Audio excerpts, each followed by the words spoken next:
세제 개편안을 둘러싸고 정치권의 움직임이 빨라지고 있습니다. 새누리당은 세제 개편안으로 인한 논란을 봉합하고 개선책을 마련하기 위해 노력하고 있고, 민주당은 이번 이슈를 키워서 이른바 부자 감세를 철회하는 방향으로 당력을 모으고 있습니다. 취재기자 연결해서 자세히 알아보겠습니다. 황혜경 기자. 네, 국회에 나와 있습니다. 네, 정부의 세제 개편안을 둘러싼 여야 움직임이 분주한데요. 먼저 새누리당 움직임은 어떻습니까? 네, 새누리당은 오늘 정책위 장단 회의와 의원총회를 잇따라 열어서 정부의 세제 개편안에 대한 보완책을 도출해낸다는 계획입니다.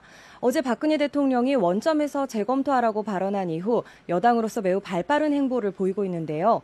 오후에 열리는 정책의총에서는 특히 현호석 경제부총리 등 기획재정부 관계자도 참석해 중산층의 세부담을 줄이기 위한 개선안을 설명하고 이에 대한 의원들의 의견도 수렴할 예정입니다. 앞서 새누리당 지도부는 당정협의에서 세부담이 증가하는 연봉 기준을 3,450만 원에서 5천만 원 정도로 상향하는 방안을 강하게 요청했는데요. 정부 측에서 이와 관련해 어떤 수정안을 제시할지 주목됩니다. 또한 혜택이 대폭 축소될 예정이었던 신용카드 소득 공제와 의료비, 연금, 보험료 등에 대해 정부가 어떤 의견을 제시할지도 관심입니다. 이와 함께 고소득자와 자영업자의 탈세 방지책 등 중산층 증세를 줄인 이후 세원 마련을 위한 대책도 오늘 보고 내용에 일부 포함될 것으로 전망되고 있습니다. 네, 그렇군요. 자, 민주당의 움직임은 어떻습니까?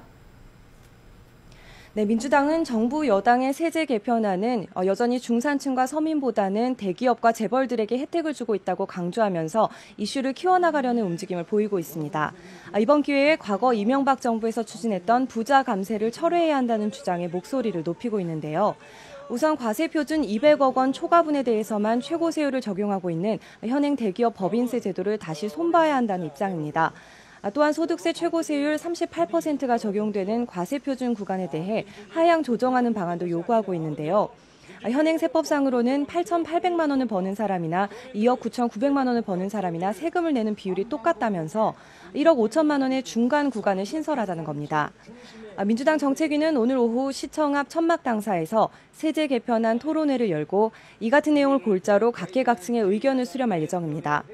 또 다른 한편으로는 이번 세제 개편안을 박근혜 정부의 경제 조세 정책 방향을 판단하는 중요한 기준으로 보고 대정부 공세를 강화할 방침입니다.